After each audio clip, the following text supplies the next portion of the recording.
Hello, hello, hello, and welcome to the What's Up Doc podcast. I'm Jeff Booth with my co-host Calissa. Hello, how's it going? Doing well. We're working on a tagline for Calissa. We're trying to figure out that intro, so we're trying to come up with a cool tagline for Calissa to introduce herself. So if anyone has an idea, definitely submit it. But more importantly, we have a guest today, Allison Ulrich, who's the director of supply chain at Outer Outdoor Furniture, which I spent some time on the website. It looks pretty cool. I think I'm going to convert from podcast interviewer to purchaser and customer, perhaps, because I live in Arizona where patio furniture just gets destroyed. And now I'm excited about Outer. But what's more exciting is some of the background Allison's had. So, Allison, welcome to the show, and maybe tell us a little bit about yourself. Sure. Thanks, Jeff and Calissa. I'm glad I could be here. And yes, if you need outdoor furniture, ours is pretty comfy. You check all the boxes. You're in Arizona all year round. I mean, it's we make very comfortable products. So, my background. I've been at Outer for just under 2 years. I would say most of my career, I've been more of an advanced generalist. And I have spent the last 10 years in operations, manufacturing, and supply chain. I've been pretty fortunate growing up to really take in a lot of opportunities and examples from working at my father's company growing up.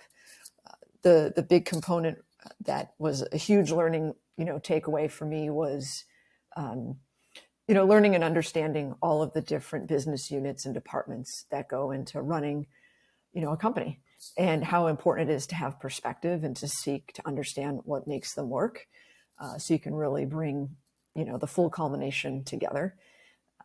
And that's what really drives my curiosity and interest to learn. And, I've been able to span a variety of different industries: sales, marketing, operations, manufacturing. And for me, what's been interesting to be in supply chain that I really enjoy is the way it touches, every single business unit, for them to make really impactful decisions, and just a lot of opportunities for cross-functional collaboration, to grow and scale companies, and even, work and manage in, established organizations as well. So yeah, supply chain, it's been a fun, 2.5, 3 years. And I think that's what just makes it enjoyable, is the way in which, if you're in that industry, the way in which you are comfortable with challenges to navigate the known and the unknown.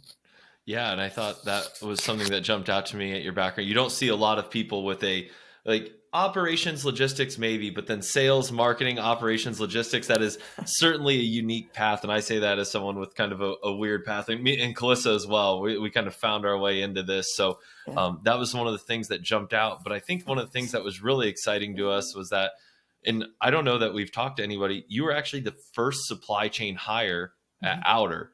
And so that was really interesting to us because, I don't think either myself or Calissa have been like the first hire in a department or anything like that, even at our smaller company that became Opendock. But what was it like being the first hire? Like, what is that interview process like? And then what's the first day where you have this blank canvas of, welcome to the team. Can you kind of invent this department? What does that look like? Yeah. I'll be honest, I hadn't really thought much of it from that lens. I was approached for the opportunity, and it seemed really fascinating and exciting. More so, I looked at it from the perspective of a startup in the big and bulky space. We sell modular sofas, and I focused on that as more of the challenge, really understanding where the company started and where they were at just under 2 years ago. But to be their first hire, my manager that I report into, he was learning, doing, and navigating the beginning stages of supply chain, not really knowing what he was doing, but he and the co-founders were doing a pretty darn good job at it. And being the first hire, in the director role, it afforded me the opportunity to see what their vision and their philosophy was, what their understanding, capacities and successes were, and where the challenges and opportunities lied, and what they really needed to be solved in a very immediate fashion. I went through the interview process like late December through January. And for outdoor furniture, peak season starts ramping up like March or April. Pre-pandemic, it's usually about April. But with the pandemic, they had started to notice sales were matriculating in faster, sooner. So, it was about moving and scaling as fast as we could, understanding the current landscape of what I was inheriting and knowing what is the runway or, the blank canvas that I have to use. What are the tools and resources I have available to grow, and really, letting them know who I am as an individual and where I excel, and just being very transparent and directive on, if you want me to move fast and break things, I can. But if you also need me to just go and do or stop, like, I'm very coachable. Just let me know. And I think that really has what set the tone for a really great day-to-day working relationship from day one until now. The opportunities, our landscape as a business has definitely changed in a positive fashion. We're a larger company, FTE size. We have different, newer challenges. We have newer collections. And, I think, to see where we're at now and then where we were a year and a half ago, it's exciting. And it was really more so about leaning in to doing research, trying, and knowing that you work at an organization that accepts failure. Failure is the best way for you to learn and to try, adapt, and grow and perform better. That's awesome. And I like the highlight of coachability. I feel like, on this call, I can speak to mine and Kalissa's experience. Kalissa, highly coachable. Me, opportunity to become more coachable. But it's such a huge thing, right? When you're coachable, it just makes you such a better team player. You're so easy to work with. And like, you typically have that fast track in the career. Kalissa, what's your perspective on that? Yeah, definitely. Being coachable is so important. I know that I personally struggle with the concept of slowing down to speed up. And I've heard you say that a couple of times now, Allison, even on the pre-recording. And I don't know, I struggle with that so much. So how did you convince these, founders to actually slow down with a startup mentality in order to eventually speed up in a year or two or however long? Sure. Yeah, I think it ties into, having a blank canvas. I think the way in which standard population looks at a startup is, it's this really great, interesting, hip place to work. Not certain how long it's going to be around for, but everybody's doing, everything in the opposite fashion of an established organization.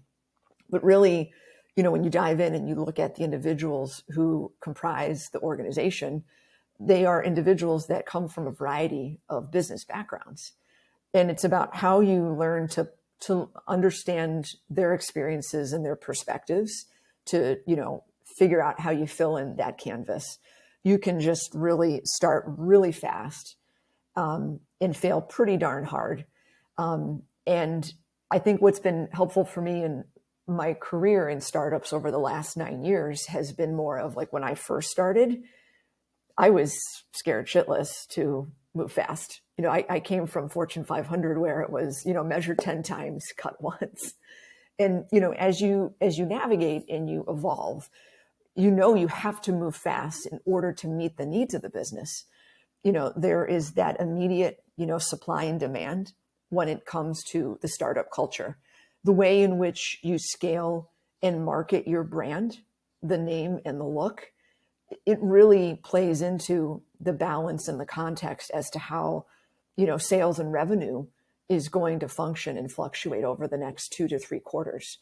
You're not necessarily looking at it from the perspective of, what is our annual goal? We have that, but you're moving so fast, day by day. It's very easy to get caught up in those moments, and you find yourself operating solely business decision wise in Slack. But over the last 9 months for us, when you take into consideration how you've been filling in that canvas and the more and more people on your team And most importantly, right now, how, the landscape of the economy globally is changing. The pandemic has completely, evaporated, and we're going back to what is a new normalcy. It's exciting, but there's this huge changing, sea change of how companies move forward. And anybody is exposed and vulnerable in that situation. And that's where we've learned we need to still move fast to execute based off of seasonality. But we need to move a little bit slower in regards to, cash flow, how we burn through it. What are our marketing decisions?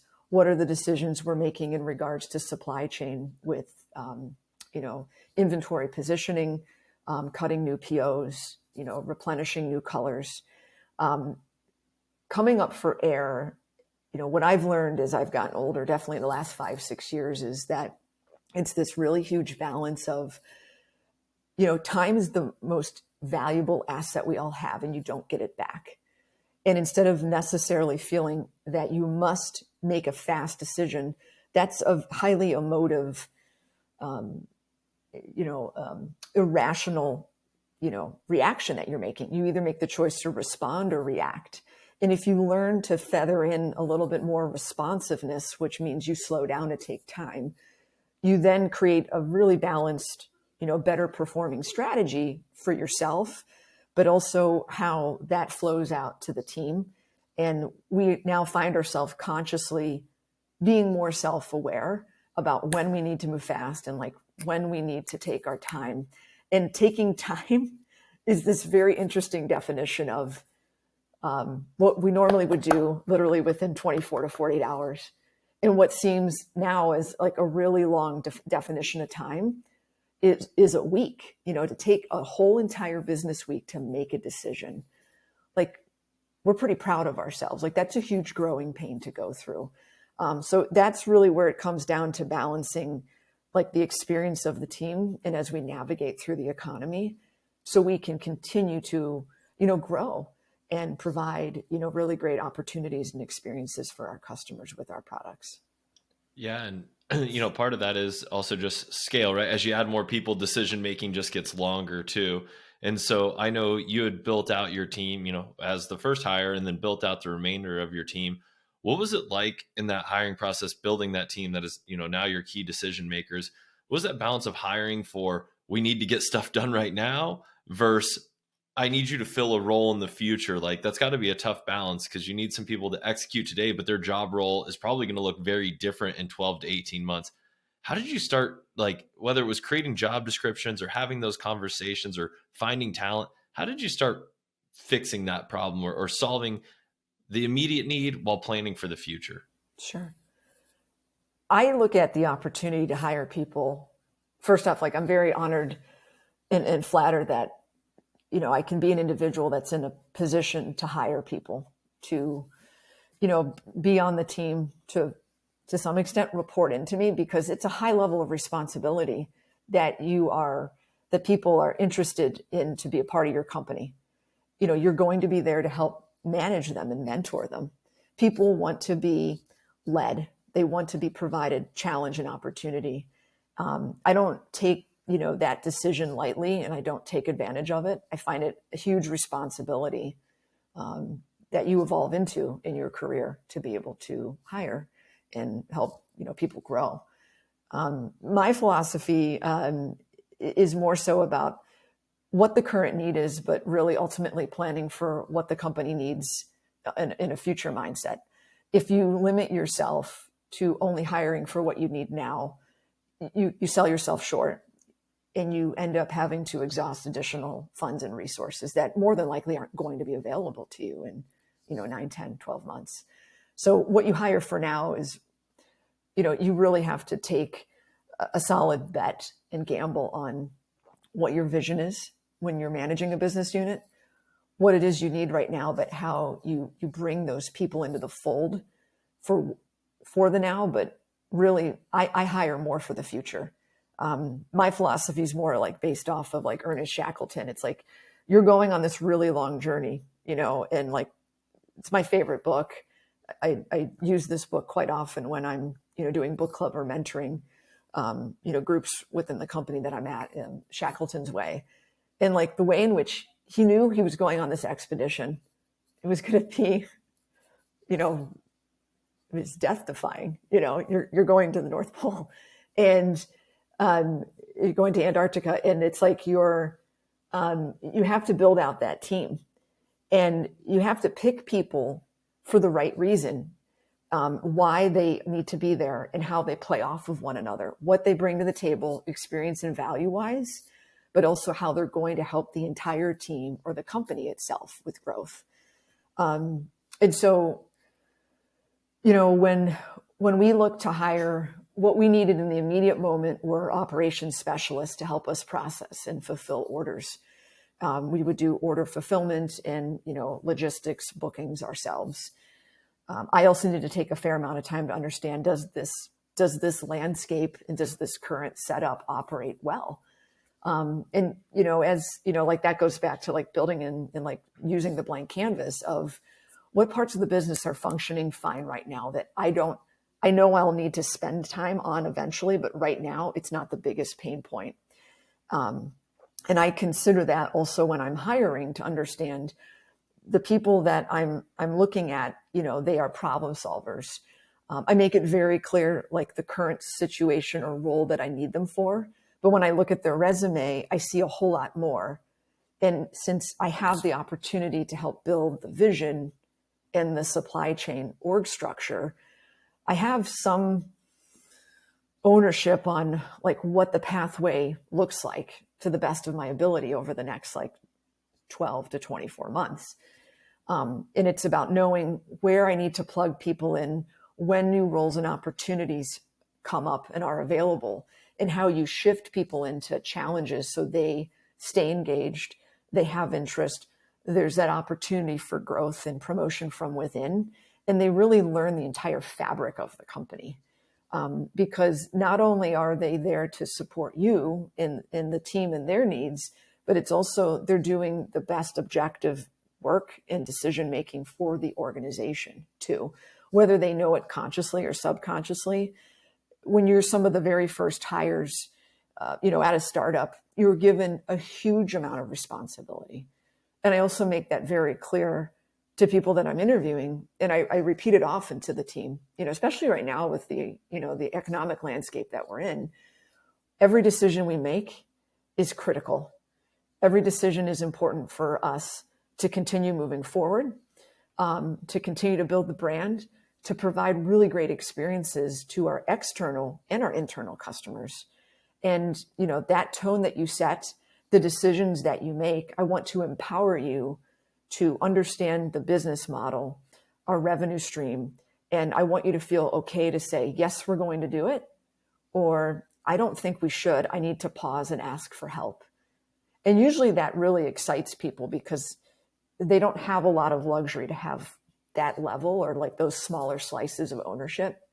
And so, our first two hires were operational specialists, who one is now our supply chain analyst. She went to Ohio State for her master's in supply chain.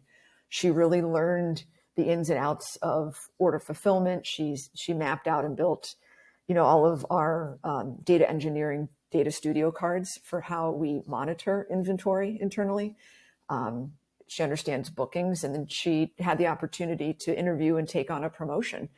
And then our original ops specialist, he's now a senior ops specialist, and he loves building out processes, and he wants to help waterfall that out to the team and the company. And he's been put in a position where he's actually helping us build out our reverse logistics and our re-commerce program. And he also just heads up, the general day-to-day like directionality of booking shipments too. So, people are given opportunities. I try to help them stay focused on their core roles so they are successful, but also know that there's other avenues for them to, really bite and chew off.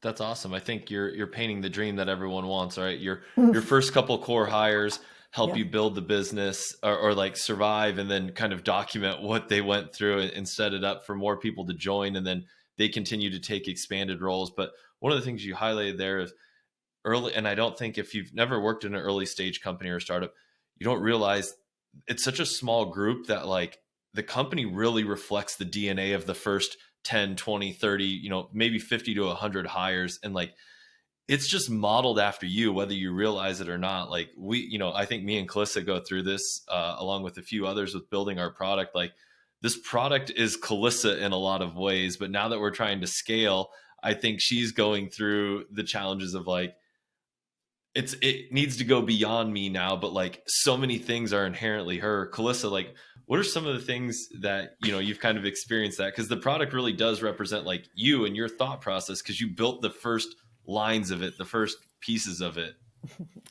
That is a great question. I don't know. I feel like I'm still in it, that I'm looking to Allison to give me advice on how to pull myself out of it a little bit more. I think it's like letting go a little bit of that ownership so that other people can come in and bring their DNA and be part of it as well.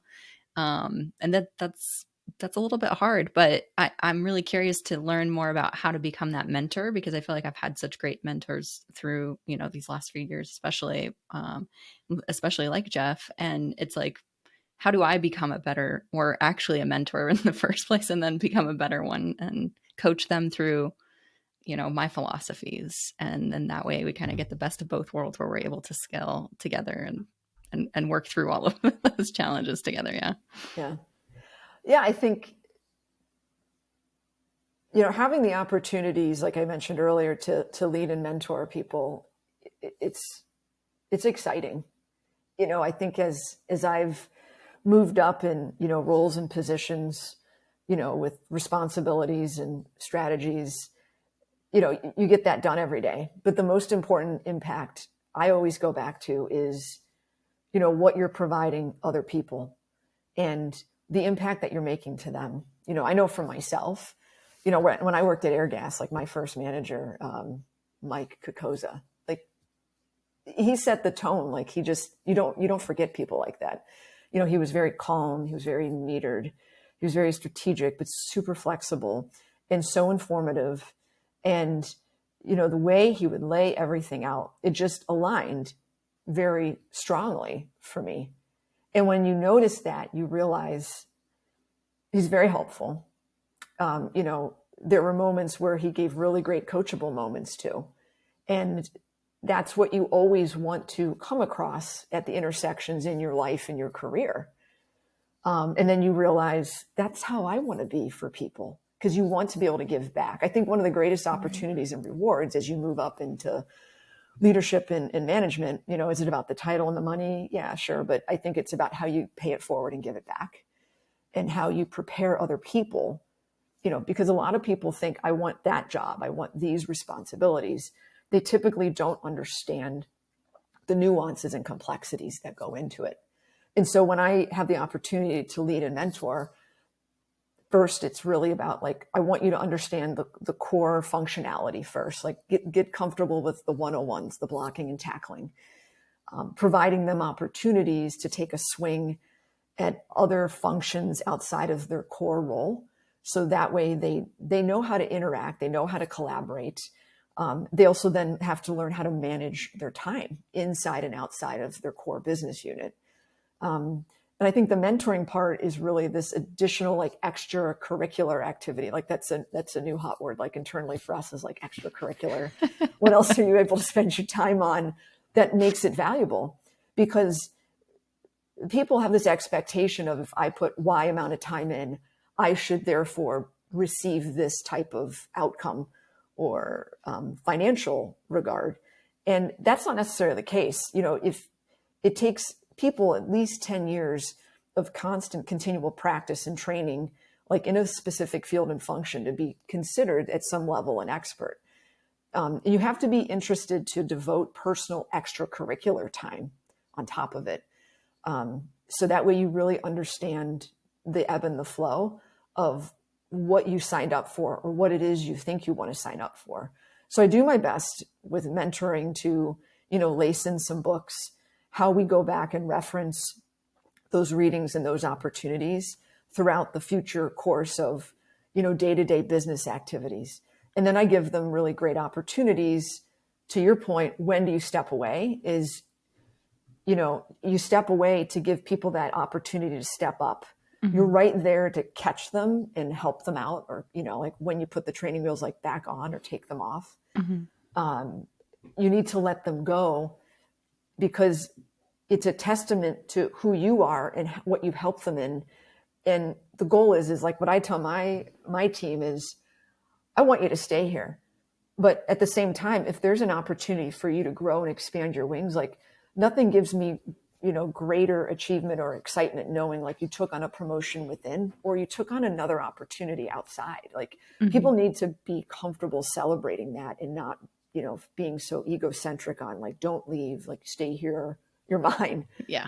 And I think, when you put in that combination of self-awareness, being direct with your communication, giving people those opportunities, and like removing a little bit of the ego, the way in which you put that forward for people, it allows you to know like when you could step back, because you've set up an individual or a group to do the work, understanding like how would Allison do it, but they're going to apply like their lens or like their flavor, and you could step back and watch them. And then the most important part, like for me right now in my role here, is setting the stage for that for people, because there are other areas I need to go focus on. And knowing that where we're at, from a hiring perspective, a lot like, the economy is right now, we're not afforded the luxury to just plug like another like 10 people in.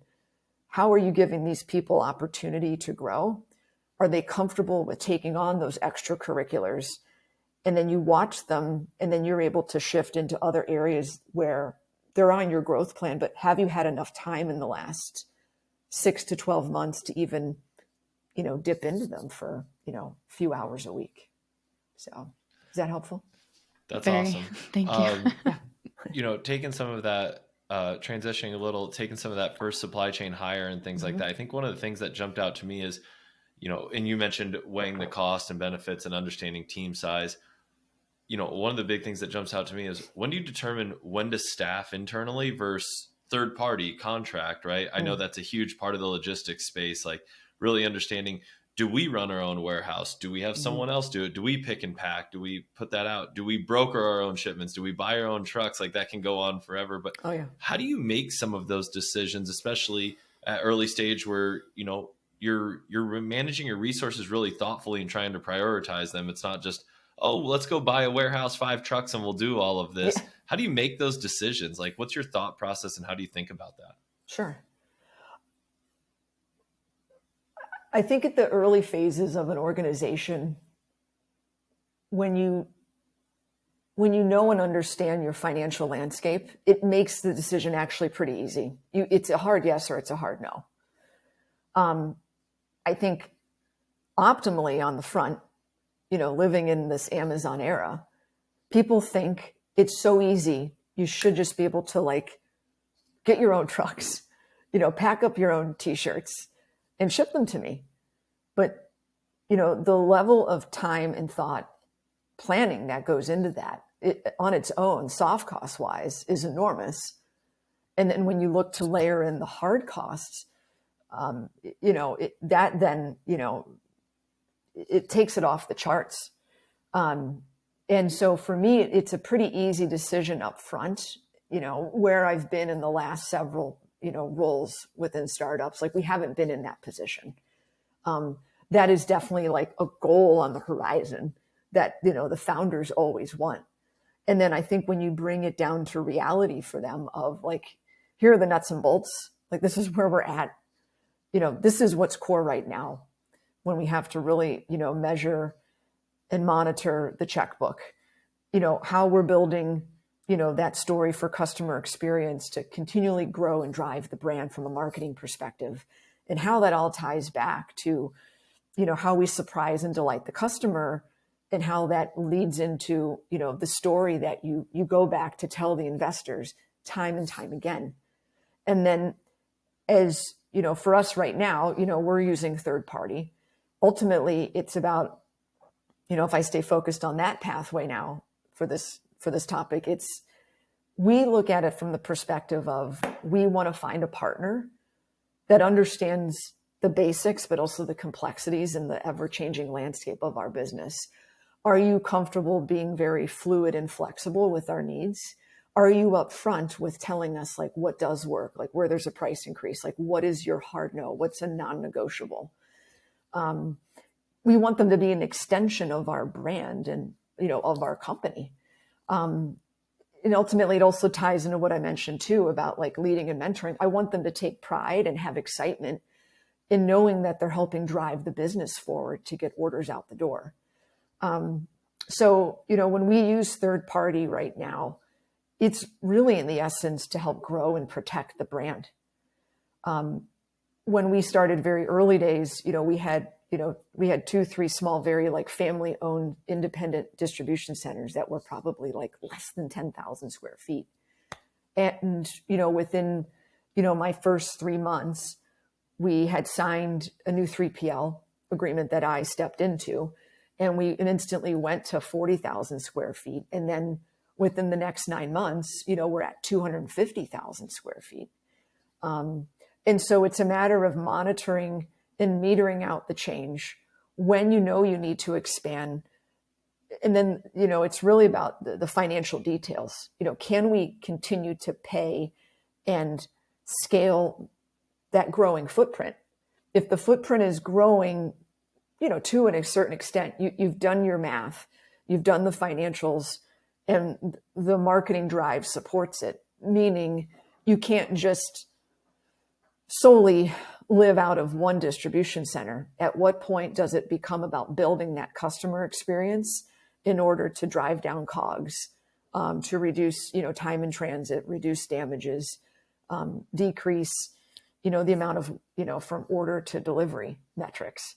And those are the pieces where I look at it, and what I've positioned to, you know, my manager and the co-founders is, if we do this well, this is the learning ground, the training and proving ground for how we learn our customer, what works geographically well for us.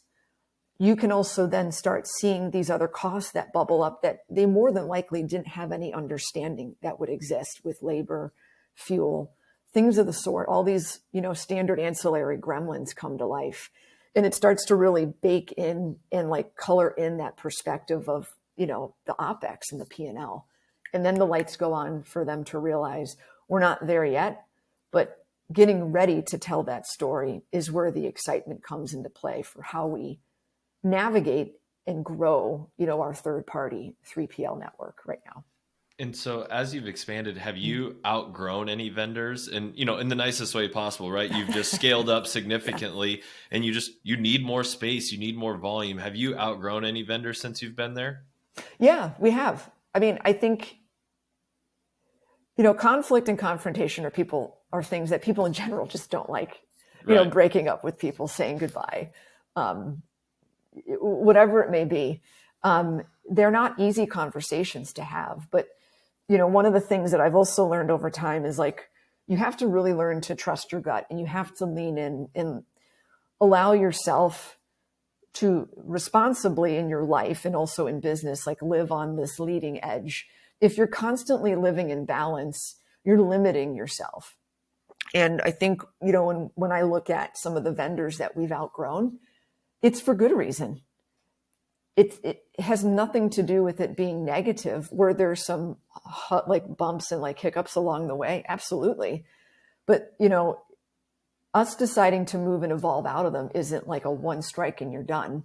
It's going back to the drawing board, like being comfortable with, you know, having small, medium, and large failures, understanding how they respond and also how they react. You know, we made a very large switch, you know, from, you know, our freight provider, you know, in the middle of peak.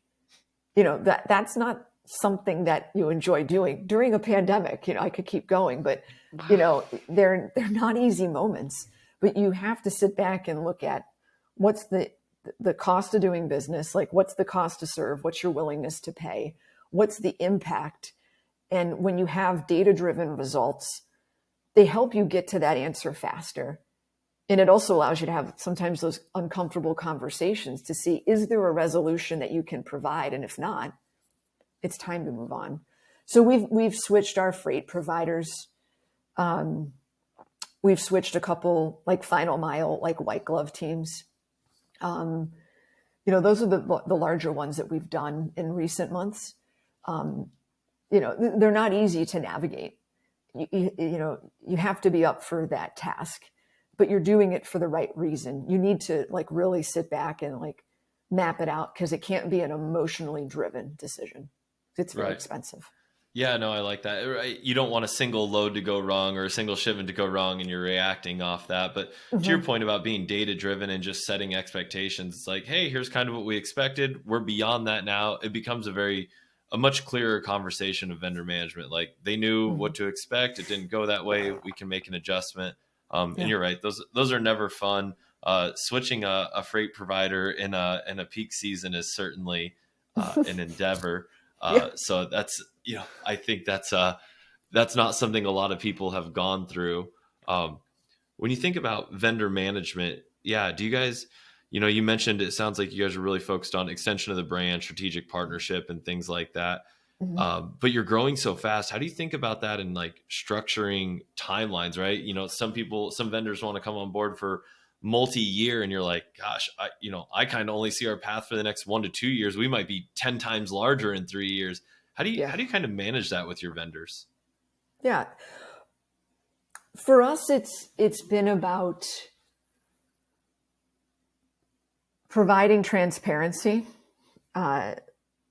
being very clear about where we're at, what our financial runway is, what our plans are, and being excited about the future, but not necessarily, being too brash and overselling. That way you're providing this balanced expectation.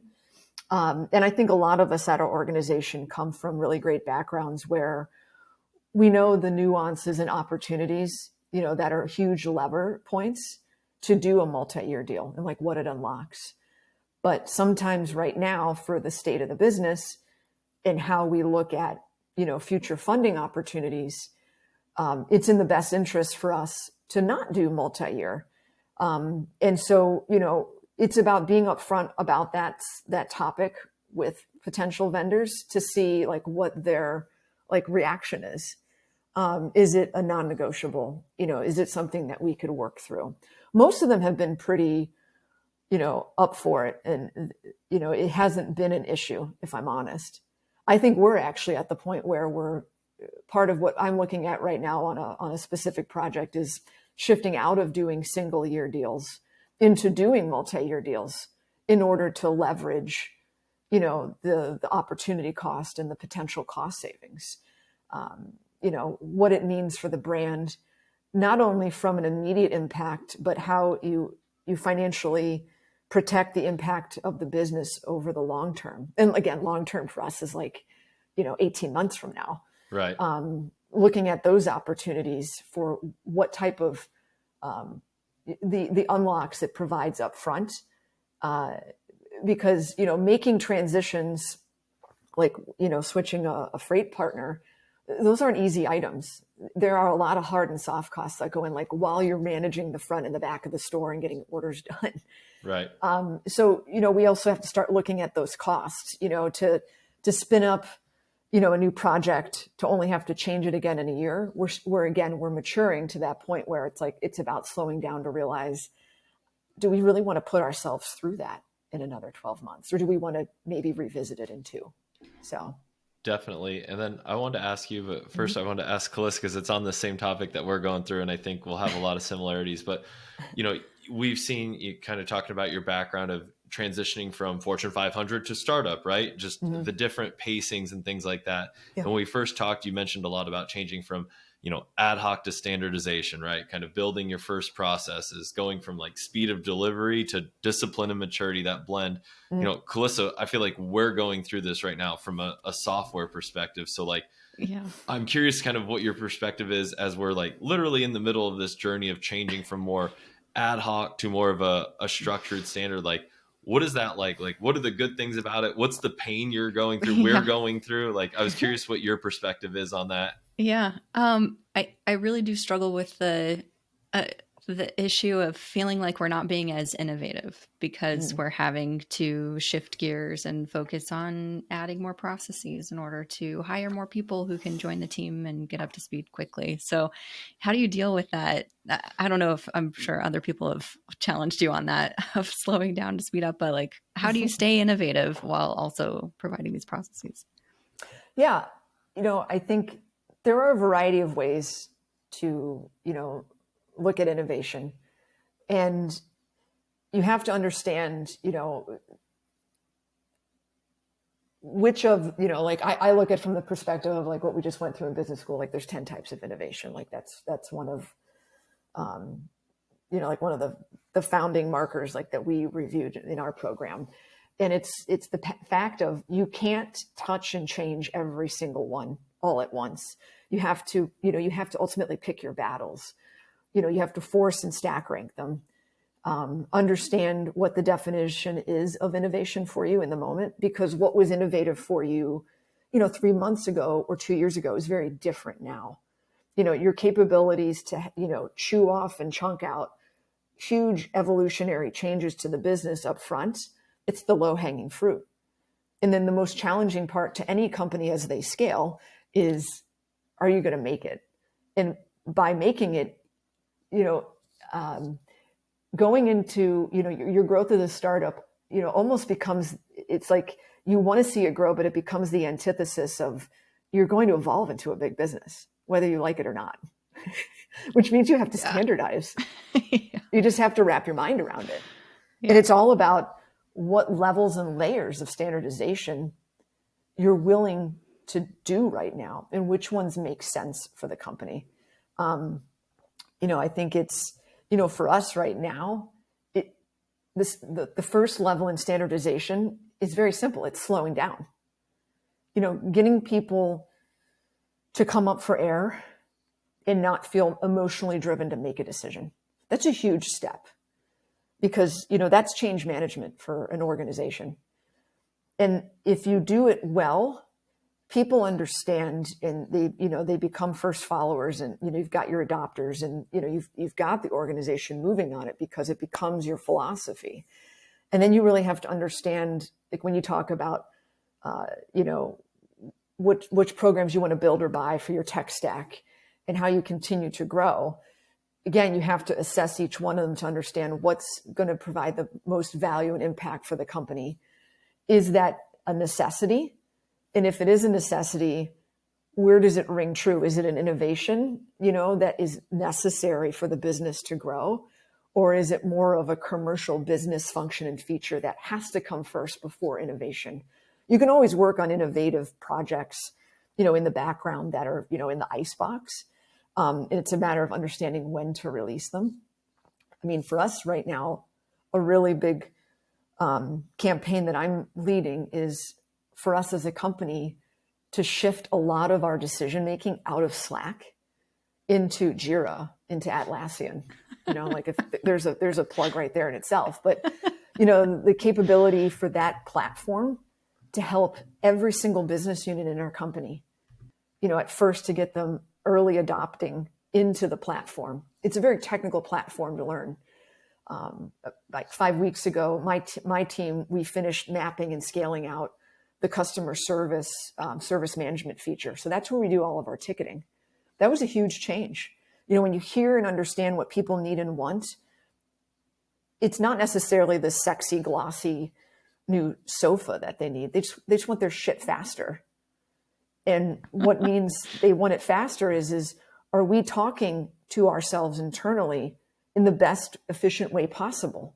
We're being kind and benevolent to one another, but are we moving that data and those decisions and those needs about a specific delivery issue, through Slack? And then I'm losing the Slack thread like 3 hours later, because that happens. Or Are we putting it into Jira or in a ticketing system and it's tagged? We take care of the event. And then at the end of the month, you see how many other situations or instances that are similar that came up like that. And then all of a sudden, you have, you basically have like your sprint scrum dashboard of where do you go next? And that helps you drive innovation. So instead of innovation being like shooting from the hip out of Slack, it's a hard mindset for people to like get on board with. Like, I need you to slow down. I need you to use this system. I need you to tag it. Because guess what? Whether you did this or not in Jira or Slack, I physically cannot U-turn the truck in 30 seconds. It ain't going to happen.